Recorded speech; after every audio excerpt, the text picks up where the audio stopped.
Hello student, welcome to my channel. आज मैं जो है मैंने पहले आपको करवाया था द साउंड ऑफ म्यूजिक, उसी का सेकंड पार्ट मैं करवाने वाली हूँ, the shehnai of Bismillah Khan. ठीक है, तो आपको पता ही है कि कभी भी आप सोचोगे तो पहले ध्यान आएगा किसी वेडिंग का, किसी ओकेशन का, फंक्शन का, जहाँ पे शहनाई बजाई जाती है। उसके बाद जो दूसरा यहाँ आप सोचोगे तो शायद वो किसका नाम होगा, उस्ताद बिस्मिल्लाह खान, जो कि मास्टर थे शहनाई प्ले करने में। ठीक है, Emperor Aurangzeb banned the playing of a musical instrument called pungi in the royal residence for it had a shrill unpleasant sound. तो जो एम्परर है, जो राजा है औरंगजेब, उन्होंने क्या था, वो बैन कर दिया था किसको, म्यूजिकल इंस्ट्रूमेंट पुंगी को अपने रॉयल रेसिडेंस में, कि अपने जो राजा का उनका जो दरबार है उसमें। क्यों? क्योंकि उसकी जो आवाज थी वो बहुत ज्यादा पैनी और अनप्लीजेंट, मतलब कि उसके कानों में चुभने वाली ऐसी आवाज थी, इसलिए pungi became the generic name of reeded noise makers. और पुंगी अब किस चीज का नाम बन गया था, एक जेनेरिक, मतलब कि कोई भी है जो उसको यहाँ पर दे रखा है name given to a class, मतलब किसी भी ऐसे सेम जैसे दिखने वाले इंस्ट्रूमेंट को पुंगी कह देते थे, जिसमें क्या होता था, छेद होते थे और वो शोर मचाता था बहुत ज्यादा। क्या लिखा हुआ है, रीडिड को wind instrument which have reeds like the flute and clarinet. ठीक है, तो फिर ऐसे ही किसी भी इंस्ट्रूमेंट को पुंगी कह देते थे जिसकी बहुत ज्यादा आवाज, नॉइज मेकर, मतलब बहुत ज्यादा बेकार आवाज प्रोड्यूस करता था। जो few had thought it that it would one day B revived, और कुछ लोगों का ये विचार था कि शायद ऐसा होगा कि एक दिन जो है पुंगी जो है रिवाइव कर जाएगी, उसको दोबारा ला दिया जाएगा। A barber of a family of professional musicians who had access to the royal palace decided to improve the tonal quality of the pungi। और जो एक बार्बर था, एक जो नाई था, किससे बिलोंग करता था, फैमिली ऑफ प्रोफेशनल म्यूजिशियंस, मतलब उसके जो घर में है सब म्यूजिक की फील्ड से ही बिलोंग करते थे। वो क्या करता है, वो जिसको एक्सेस था, जिसको अलाउ था जाना कहाँ पे, रॉयल पैलेस में, उसने डिसाइड किया कि वो इम्प्रूव करेगा टोनल क्वालिटी, मतलब जो धुन है, जो उसकी रिदम है, उसको इम्प्रूव करेगा, किसकी को, पुंगी की धुन को। ठीक है, he choose a pipe with natural hollow stem, और उसने एक पाइप है उसको चूज किया, पसंद किया, जो कि अंदर से ना खाली है, खोखला है। That was longer and broader than the pungi, और वो जो पाइप था वो क्या है, वो लंबा और चौड़ा था, किससे, पुंगी से। And made 7 holes on the body of pipe, और जो पाइप था उसकी बॉडी पर 7 होल्स कर दिए। ठीक है, when he played on it closing and opening some of this holes, तो जब वो उसे प्ले करता था तो कभी कुछ जो होल्स है उनको बंद करता था, किसी को खुले रखता था। सॉफ्ट एंड मेलोडियस साउंड्स वर, मतलब जो बहुत ज्यादा सॉफ्ट, बहुत ज्यादा मीठी जो है आवाज जो है प्रोड्यूस होती थी, साउंड्स वर प्रोड्यूस। ठीक है, बहुत ज्यादा सुरीली अच्छी आवाज है जो सुनने में अच्छी लगी। He played the instrument before royalty and everyone was impressed, और उन्होंने जो है राजाओं महाराजाओं के सामने उसे बजाया, उसे प्ले किया, और सब जो है इम्प्रेस हो गए। The instrument so different from the pungi that to give a new name, और जो इंस्ट्रूमेंट जो उसने बनाया था उसको मॉडिफाई करके, वो क्या था, बहुत ज्यादा डिफरेंट था किससे, पुंगी से, इसीलिए उसको नया नाम देना जरूरी हो गया था, एक तरीके से कहा जाए। एज द स्टोरी गोज, जैसे ही आगे चली बात, since it was first played in the Shah's chamber, क्योंकि ये पहली बार शाह के चैम्बर में प्ले की गई थी, उनके कोर्ट में, उनकी सभा में इसको बजाया गया था। एंड वॉज प्लेड बाय अ नाई, और एक नाई के द्वारा इसको प्ले किया गया था। The instrument was name the shehnai, और जो इंस्ट्रूमेंट का नाम पड़ गया शहनाई। ठीक है, ये शाह एंड नाई को जोड़कर ये बना गया। ठीक है, ये पुंगी है, ये शहनाई है। The sound of the shehnai began to be considered spacious, मतलब कि जो साउंड थी किसकी, जो आवाज थी शहनाई की, वो बहुत ज्यादा शुभ मानी जाने लगी। And for this reason it is still played in temples and in an indispensable components of any north Indian weddings। तो क्या है, कि इसी कारण जो है ये अभी तक जो है टेम्पल्स में और जो शादी है नॉर्थ इंडियन वेडिंग्स में उसमें जो है बहुत ज्यादा इम्पोर्टेंट कंपोनेंट, एक महत्व दिया गया है इसको। In the past the shehnai was a part of नौबत और traditional ensemble of 9 instrument found at royal courts. और पास्ट में, हमारे पास्ट में जो शहनाई जो है वो पार्ट ऑफ नौबत थी, मतलब कि 9 इंस्ट्रूमेंट्स को मिलाकर ये एक नाम दिया गया था जिसमें 9 इंस्ट्रूमेंट्स को बजाया जाता था। तो इसमें क्या है, वो उसका एक पार्ट थी, एक इंस्ट्रूमेंट थी उसमें से जो कि रॉयल कोर्ट में पाए जाते थे। ठीक है, till recently it was used only in temples and weddings. और अब तक क्या है, ये बस टेम्पल्स और वेडिंग्स में, किसी की शादियों में ही जो है इस्तेमाल की जा रही है। The credit for bringing this instrument on to the classical stage goes to Ustad Bismillah Khan. और ये जो क्रेडिट, जो श्रेय है दिया जाता है इस इंस्ट्रूमेंट को कहाँ पर, एक क्लासिकल स्टेज देने का, वो किसको दिया जाता है, उस्ताद बिस्मिल्लाह खान। ठीक है, as a 5-year-old Bismillah Khan played gilli danda near the pond in the ancient state of Dumraon in Bihar.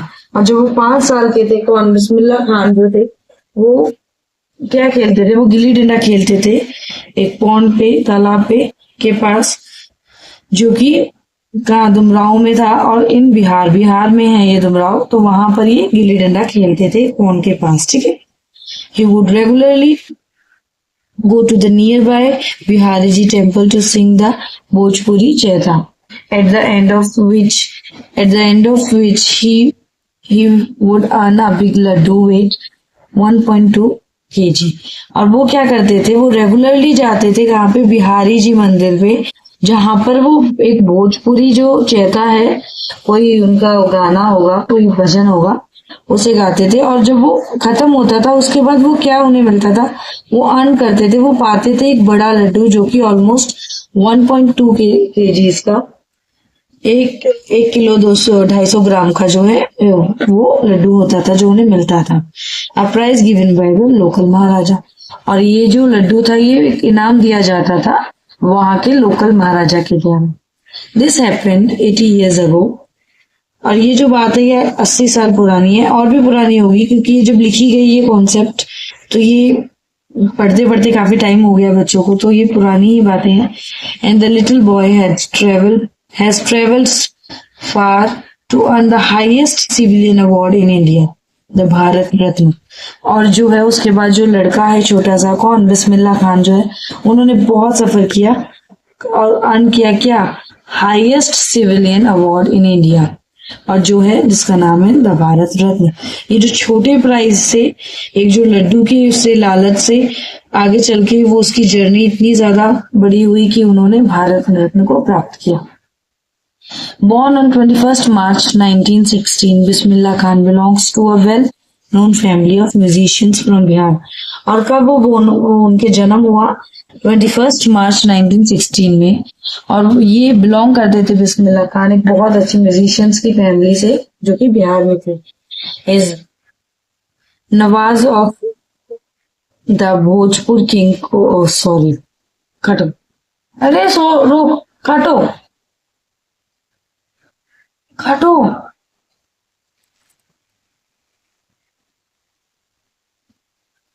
His grandfather Rasul Baks Khan was the Shehnai Nawaz of the Bhojpur King's Court। और जो उनके जो क्या थे, जो दादाजी थे जिनका नाम था रसूल बख्श खान, वो क्या थे, शहनाई बाज थे, शहनाई बजाते थे। कहाँ पर, भोजपुर कोर्ट, किंग्स कोर्ट में, मतलब राजा के, जो भोजपुर के जो राजा थे उनके कोर्ट में। His father पैगंबर बख्श and the other paternal ancestors were also great shehnai player। और जो उसके जो फादर थे पैगंबर बख्श, और उसके अलावा उनके पापा के परिवार के और जो सदस्य थे वो बहुत ज्यादा ग्रेट शहनाई प्लेयर थे, बहुत ज्यादा प्रसिद्ध एक तरीके से कहा जाए तो एक शहनाई प्लेयर थे। The young boy took to music early in life. और जो ये जो बिस्मिल्लाह खान है बहुत जल्दी ही म्यूजिक को अपनी जिंदगी में ले आए। At the age of 3, when his mother took him to his maternal uncle's house in Banaras, तो जब क्या है, जब वो उनकी उम्र थी कितनी, 3 साल की, तो उनकी जो मदर थी उन्हें उनके मामा के घर ले गई थी जो कि बनारस में। बिस्मिल्लाह was fascinated watching his uncles practice the शहनाई। और वो जो है बिस्मिल्लाह खान जो है वो फैसिनेटेड मतलब अट्रैक्टेड हो जाते थे, देखते थे जब किसको, उनके अंकल को प्रैक्टिस करते हुए शहनाई। सून बिस्मिल्लाह स्टार्टेड अकम्पनिंग हिज अंकल। और जल्दी ही उन्होंने क्या किया, अपने अंकल के साथ जाना शुरू कर दिया जहाँ पे शहनाई प्ले होती थी वहां पर। Ali Bux to the Vishnu temple of Benares where bucks were employed to play the शहनाई। और जो अंकल कौन थे उनके, अलीबक्स नाम था उनका, वो विष्णु टेम्पल में जाते थे शहनाई बजाने के लिए, जो कि बनारस में था। और ये वो वहां पे क्यों जाते थे, क्योंकि वो एम्प्लॉयड थे, उनकी नौकरी थी वहां पर क्या करने की, शहनाई बजाने की। और ये बिस्मिल्लाह खान जो है उनको कंपनी देते थे, उनके साथ जाते थे। Ali Bux would play the shehnai and Bismillah would sit captivated for hours on end। और जो अलीबक्स थे वो शहनाई को प्ले करते थे, बिस्मिल्लाह खान क्या करते थे कि बिल्कुल जो है कैप्टिवेटेड, एकदम कैद हो जाते थे उसे देखने के लिए। ऐसा नहीं था कि अपने आप को रोक उधर पे थाम कर निगाह बांध कर एक जैसा, वो काफी घंटों के तक उसे, जब तक वो खत्म होता था उसे एक जैसा ही देखते रहते थे। ठीक है, उसकी तरफ इतने आकर्षित थे वो। Slowly he started getting lessons in playing the instrument and would sit practice throughout the day। और धीरे धीरे उन्होंने जो है लेसन्स लेने शुरू कर दिए कि कैसे जो इंस्ट्रूमेंट है उसको प्ले किया जाता है, और वो पूरे दिन जो है उसकी प्रैक्टिस करते रहते थे। For years to come to the temple of Balaji and Mangla Maiya and the bank of the Ganga became the young apprentice's favorite hunt where he could practice in solitude. और क्या है, कुछ सालों में for years वो क्या करते थे, वो प्रैक्टिस करते थे कौन से टेम्पल्स में, बालाजी, मंगला मैया और बैंक ऑफ, मतलब जो गंगा है उसके तट पर, वहां पर वो प्रैक्टिस करते थे। ये जो जगह थी वो जो यंग अप्रेंटिस मतलब कि जो सीख रहा है कुछ, उसको कहा जाता है, उसके लिए फेवरेट जगह बन चुकी थी जहां पर वो प्रैक्टिस करता था अकेले। सॉलिट्यूड मतलब अकेले। The flowing water of the Ganga inspired him to improvise and invert ragas that were earlier considered to be beyond the range of the Shehnai। और जो बहता हुआ पानी था किसका, गंगा का, वो इनको इंस्पायर करता था, इनको जो है कहते मतलब इनमें इच्छा जगाता था किस चीज को, कि वो इम्प्रोवाइज चीजों को जो है इम्प्रूव करे, इन्वेंट करे नए रागों को, जो कि पहले दैट वर अर्लियर कंसीडर्ड, जो जिनको पहले माना जाता था कि शहनाई की पहुंच से बियॉन्ड द रेंज, पहुंच से बाहर है शहनाई के। ऐसे राग को जो ये गंगा का बहता पानी था उससे इंस्पायर होते थे, उन्हें मतलब एक इंस्पिरेशन मिलती थी किसी चीज को करने की। ठीक है, एट द एज ऑफ 14 जब वो 14 साल के हुए, Bismillah accompanied his uncle to the Allahabad music conference. Bismillah Khan जो है उन्होंने साथ गए, वो कहाँ पर, उनके अंकल के साथ इलाहाबाद म्यूजिक कॉन्फ्रेंस में। At the end of his recital, जब वो एंड हुआ उनकी जो उन्होंने बजाना था सब कुछ खत्म हो गया, Ustad Fayaz Khan patted the young boys back and said work hard you shall make it. तो जो उस्ताद फयाज खान थे उन्होंने थपथपाते हुए किसकी, इनकी यंग बॉय मतलब बिस्मिल्लाह खान की कमर को थपथपाते हुए, बैक मतलब कमर, कहा कि work hard and you shall make it. तो उनसे कहा कि तुम मेहनत करो और तुम जो चाहते हो तुम पा लोगे। ठीक है। With the opening of the All India Radio in Lucknow in 1938 came Bismillah's big break. और जब जो ओपन हुआ क्या, ऑल इंडिया रेडियो लखनऊ में इन 1938 में बिस्मिल्लाह खान को एक ब्रेक मिला, मतलब काम मिला बहुत अच्छे तरीके से जिसे कहा जाए। He soon became an often heard shehnai player on radio. और जल्दी ही वो एक बहुत ज्यादा ऑफन हर्ड मतलब बहुत ज्यादा सुने जाने वाले शहनाई प्लेयर, जो जिनकी बहुत ज्यादा डिमांड होती थी शहनाई की कि भाई वो उनकी प्रोग्राम सुने जाए, तो रेडियो में सबसे ज्यादा प्ले होने वाले एक व्यक्ति बनी। When India gained the independence on 15 August 1947, जब भारत ने अपनी स्वतंत्रता प्राप्त की कब? 15 अगस्त 1947 में Bismillah Khan became the first Indian to create the nation with his शहनाई। और बिस्मिल्लाह खान वो पहले व्यक्ति थे बने जिन्होंने स्वागत किया अपने नेशन का, अपने उनको खुशियों को जताया अपनी with the help of his shehnai, मतलब अपनी शहनाई बजाकर। He poured his heart out into Rag Kafi from the Red Fort to an audience which includes Pandit Jawaharlal Nehru, who later gave his famous Pressed with Destiny speech। तो क्या इन्होंने सबके जो दिलों में वो संगीत जो गाकर, कौन सा? राग काफी गाकर, जो कि उन्होंने रेड फोर्ट पे गाया था सब ऑडियंस के लिए, वो उन्हें ग्रीट किया, जिसमें इंक्लूड होते हैं कौन कौन थे? पब्लिक भी होगी पर पंडित जवाहरलाल नेहरू जो है यहाँ पे उन्होंने हाईलाइट किया है, क्योंकि उन्होंने उसके बाद जो है एक फेमस अपनी जो स्पीच दी थी ट्राइस्ट ऑफ डेस्टिनी, जिसका नाम पड़ गया बाद में, ठीक है। Bismillah Khan has given many memorable performance both in India and abroad. Bismillah Khan ने बहुत ज्यादा याद रखने वाली ऐसी परफॉर्मेंस दी है, कहाँ पर? भारत में और भारत के बाहर। His first trip abroad was to Afghanistan where king Zahir Shah was so taken by the maestro that he gifted him priceless Persian carpets and other souvenirs.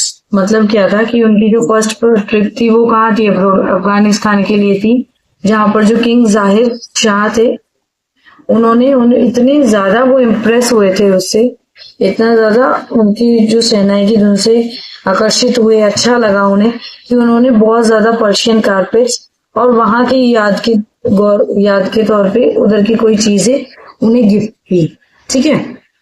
The king of Afghanistan was not the only one to be fascinated with बिस्मिल्लाह's music। तो बस ऐसा ही नहीं था कि जो king, जो राजा थे अफगानिस्तान के, वो ही आकर्षित हुए थे बिस्मिल्लाह खान के म्यूजिक से। Film director Vijay Bhatt was also impressed after hearing Bismillah playing at festival that he named a film after the instrument called गूंज उठी शहनाई। जो फिल्म डायरेक्टर है विजय भट्ट, वो भी इतने ज्यादा इम्प्रेस हुए थे, उन्होंने कहा सुनी थी after hearing Bismillah play at the festival. उन्होंने फेस्टिवल में ये उन्हें बजाते हुए सुना शहनाई को, और उसके बाद उन्होंने that he named the film और आफ्टर द इंस्ट्रूमेंट। इतना ज्यादा वो शहनाई से इम्प्रेस हुए, उस बजाने से, उसकी धुनों से, कि उन्होंने एक नाम रख दिया एक मूवी का जिसका नाम था गूंज उठी शहनाई, ठीक है। The film was hit. जो फिल्म थी वो बहुत ज्यादा हिट गई and one of Bismillah Khan composition दिल का खिलौना है टूट गया turned out to be a nation wide chart buster. मतलब क्या था कि ये फिल्म तो हिट गई थी, बट एक जो बिस्मिल्लाह खान का कंपोजिशन था, कौन सा गाना? दिल का खिलौना है टूट गया, वो इतना ज्यादा नेशन वाइड, मतलब कि पूरे राष्ट्र में जो है, पूरे में फैल कर बहुत चार्ट बस्टर, ये वर्ड यूज किया जाता है, जिसने बहुत ज्यादा रिकॉर्ड तोड़े हैं, इतना ज्यादा पसंद किया गया वो गाना। Despite this huge success in the celluloid world, Bismillah Khan's venture in film music was limited to तो इतना, इसके बावजूद कि उन्होंने फिल्म इंडस्ट्री में इतना अच्छा गाना दिया, एक अच्छी मूवी दी, उसके बावजूद जो इनके जो मूवीज हैं वो बस दो मतलब कि लिमिटेशंस थी उनकी, कि दो ही मूवी उन्होंने की इस इंडस्ट्री में। एक तो थी, कौन सी थी वो? विजय भट्ट गूंज उठी शहनाई एंड विक्रम श्रीनिवासा कन्नड़ा वेंचर, मतलब कन्नड़ मूवी सनाधाई अपन्ना। ये दो मूवीज थी जो इन्होंने की। I just can't come to terms with the artificiality and glamour of the film world, he says with emphasis. उन्होंने जोर देते हुए कहा कि मुझे नहीं समझ आता कि ये जो एक नकली पना है, एक जो चमक है यहाँ की फिल्म इंडस्ट्री की, वो मेरी समझ से बाहर है, मैं इन चीजों को नहीं समझ पाता हूँ। Awards and recognition came thick and fast, और जो उनके अवार्ड्स थे, उनकी जो पहचान प्रसिद्धि थी, वो बहुत ज्यादा, यहाँ पे मोटी नहीं कहा जाएगा, वो बहुत ज्यादा फैल गई और बहुत तेजी से फैली, ठीक है। Bismillah Khan became the first Indian to be invited to perform at the prestigious Lincoln Center Hall in United States of America. और जो बिस्मिल्लाह खान है वो भारत के पहले व्यक्ति बने जिन्हें इनवाइट किया गया था कहाँ पर परफॉर्म करने के लिए, प्रेस्टिजियस मतलब बहुत ज्यादा शायद, प्रेस्टिजियस मतलब जो हमारी शान और शौकत होती है एक तरीके से कहा जाता है, तो ऐसे लिंकन सेंट्रल हॉल में जो कि यूनाइटेड स्टेट्स ऑफ अमेरिका में है, ठीक है। He also took part in the world exposition in Montreal and in the Cannes art festival and in the Osaka trade fair. उन्होंने पार्ट लिया कहाँ पर, वर्ल्ड एक्सपोजिशन ऑफ मॉन्ट्रियल में जो कि कैनेंस में कैनेन आर्ट फेस्टिवल में था और ओसाका ट्रेड फेयर में भी, ठीक है। So well known did he become internationally that an auditorium in Tehran was named after him. तरा मौसीकी उस्ताद बिस्मिल्लाह खान वो इतने ज्यादा जो है फेमस हो गए थे इंटरनेशनली कि एक ऑडिटोरियम जो तेहरान में है उनके नाम उस ऑडिटोरियम का नाम जो है वो इनके नाम पर रख दिया गया और उसका क्या नाम रखा गया, तरा मौसीकी उस्ताद बिस्मिल्लाह खान, ठीक है। ये ऑडिटोरियम का नाम है जो कि इनके नाम पे रखा गया था वहां। National award like the Padmashri, the Padma Bhushan and the Padma Vibhushan were conferred on him. और इनके द्वारा प्राप्त किए गए कौन से national awards, Padmashri, Padma Bhushan and Padma Vibhushan, ठीक है। In 2001 Ustad Bismillah Khan was awarded India's highest civilian award, the Bharat Ratna. और 2001 में उस्ताद बिस्मिल्लाह खान को अवार्ड नवाजा गया इंडिया के हाईएस्ट सिविलियन अवार्ड से, सबसे बड़े अवार्ड से, जो था Bharat Ratna. With the coveted award resting on his chest and his eyes glinting with rare happiness, he said. और जो वो चेस्ट पे रखकर उसको उसकी जो इच्छा जताते हुए कि उनके अपने चेस्ट पे रखा उन्होंने, और उनकी आंखें जो है एक खुशी से चमक रही थी और वो कह रहे थे all I would like to say, जो मैं कहना चाहता हूँ वो बस इतना है, टीच योर चिल्ड्रन म्यूजिक, अपने बच्चों को संगीत सिखाएं। This is Hindustan richest tradition, और ये भारत का सबसे ज्यादा रिचेस्ट ट्रेडिशन है। Even the west is coming now to learn our music, और इतना कि अब जो है वेस्ट के जो कंट्रीज हैं वो आ रहे हैं सीखने के लिए ऐसा music. In spite of having travel all over the world, इसके बावजूद कि वो हर जगह वर्ल्ड के हर जगह पे ट्रेवल कर चुके थे, खान साहब, यहाँ पे खान साहब बिस्मिल्लाह खान को ही कहा जा रहा है। As he is fondly called, is exceedingly fond of Banaras and Dumraon. और वो जो है बहुत ज्यादा चाहते थे, पसंद करते थे, बहुत ज्यादा उनको पसंद था क्या, बनारस और Dumraon.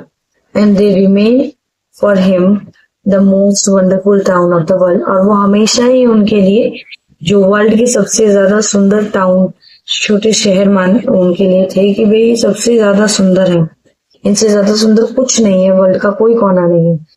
The student of his once want him to head a shehnai school in USA। तो उनका जो एक स्टूडेंट है वो चाहता था, एक बार की बात है कि वो चाहता था कि वो हेड करे एक शहनाई स्कूल जो कि USA में खोला जाने वाला था। And the student promise to recreate the atmosphere of Banaras by replicating the temples there. तो उसने ये प्रॉमिस भी किया था बिस्मिल्लाह खान से कि वो बिल्कुल वैसा ही रिक्रिएट कर देंगे एटमॉस्फेयर, वैसा ही वातावरण बना देंगे, कहाँ पर, USA में, बिल्कुल कैसा, बनारस के जैसे, हर चीज जो है वो रेप्लिकेट मतलब कॉपी कर देंगे एक तरीके से कहा जाए। But Khan sahab asked him if he would be able to transport river Ganga as well. पर जो खान साहब है उन्होंने उससे पूछा कि क्या वो रिवर गंगा को भी उधर से ट्रांसपोर्ट कर देंगे क्या, USA में ले आएंगे क्या, ऐसा पॉसिबल है क्या। Later he is remembered to have said that is why whenever I am in the foreign country I keep yearning to see Hindustan। तो वो याद करते हैं, वो रिमेम्बर करते हैं कि इसी वजह से, यही कारण है कि जब भी वो किसी विदेशी कंट्री में होते हैं तो वो बहुत ज्यादा उत्सुक होते हैं, बहुत ज्यादा उन्हें इच्छा होती है किस चीज की, हिंदुस्तान को देखने की। While in Mumbai I think of only Banaras and the Holi Ganga. और जब वो मुंबई में होते हैं तो वो बस किसके बारे में सोचते हैं, बनारस और जो हमारी पवित्र गंगा है उसके बारे में। And while in Banaras I miss the unique मट्ठा ऑफ दुर्गा। और जब वो बनारस में होते हैं तो वो मिस करते हैं जो उधर का बिल्कुल अलग तरह का जो मट्ठा है, छाई जिसे कहते हैं उसको, जो कि कहाँ का, डुमराव का है। ठीक है, डुमराव के मट्ठा को वो मिस करते हैं जब वो बनारस में होते हैं। तो ये कन्वर्सेशन है छोटी सी शेखर गुप्ता के द्वारा।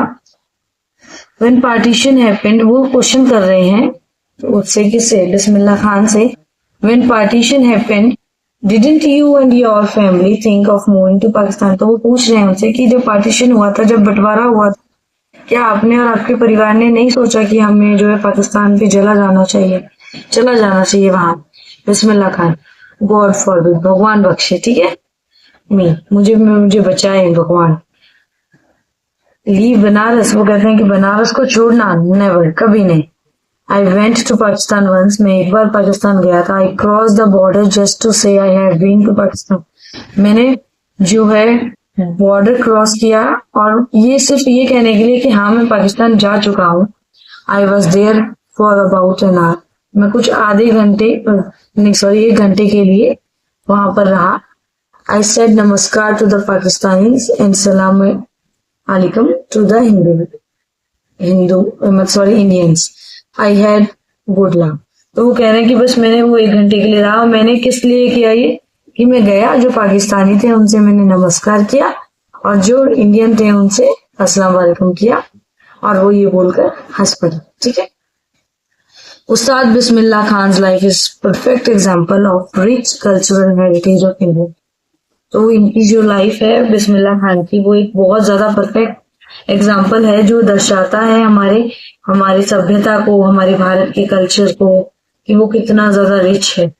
One that effortless except that a devout Muslim like him can very naturally play the Shehnai every morning at the Kashi Vishwanath temple. और वो दिखाते हैं कि कैसे जो है बिल्कुल एक डेवोट मुस्लिम, मतलब कि जो पक्के मुसलमान होने के बावजूद, विदाउट एनी एफर्ट्स के, एफर्टलेसली मतलब विदाउट किसी एफर्ट्स के, वो कितने अच्छे से नेचुरली वो शहनाई प्ले करते हैं हर सुबह। कहाँ पर, Kashi Vishwanath temple. Ustad Bismillah Khan passed away on 21st August 2006 at the age of 90 after a prolonged illness। और जो उस्ताद बिस्मिल्लाह खान है वो passed away, मतलब उनकी मृत्यु हो गई कब, 21 अगस्त 2006 में, जो वो 90 साल के थे। एक लंबी बीमारी के चलते उनकी डेथ हुई। He was given a state funeral and the government of India declared one day of national morning. और उन्हें जो है स्टेट के द्वारा श्रद्धांजलि दी गई और गवर्नमेंट ने एक डे को डिक्लेयर किया कि राष्ट्रीय शोक मनाया जाए। ठीक है। Thank you so much students. आगे मैं इसकी जो है summary, very short question answer जल्दी ही डालूंगी। Thank you so much. आपका चैप्टर फिनिश हो।